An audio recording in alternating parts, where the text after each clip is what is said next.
On the data analysis side, you can see the rise of insect protein consumption is supposed to increase every year as more people adapt and accept the idea. The second graph is just a quick look at protein levels compared to other insects as well. In this graph, you can see that termites have a high level of protein in them.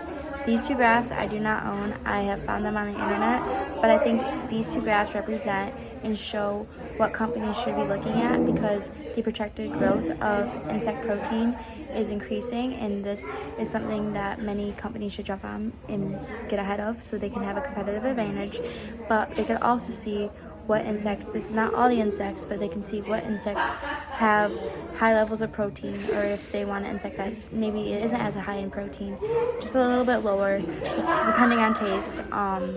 They can use these graphs and they can use this information gathered off the internet to see what they want to do and how this will best align with their company.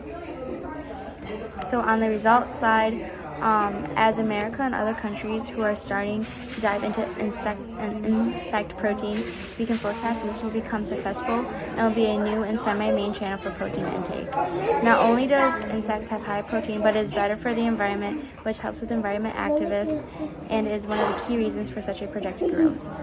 When it comes to insect protein, since they are so high in protein, vegetarians and athletes will benefit from this because some athletes have allergies and vegetarians choose not to eat meat.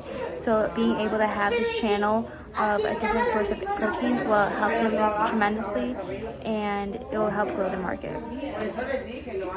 What I would recommend for manufacturers is to target and look at athletes and vegetarians for insect protein.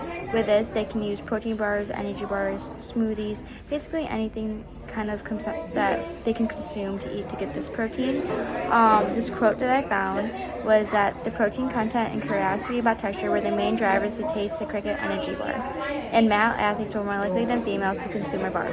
This quote shows that targeting this specific group will help increase the demand and will help increase the projected growth of this market.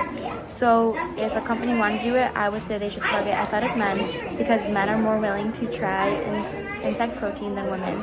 I also talked to a few of my teammates, and they're kind of grossed out by the idea, but when I talked to my friends that were guys, they were more down to try it and more willing to try it just because they're down to try everything. But also, with this being such a new concept, if we see that athletic men are more using this kind of protein intake, I think more people will start using this as well and start adapting it into their everyday lives.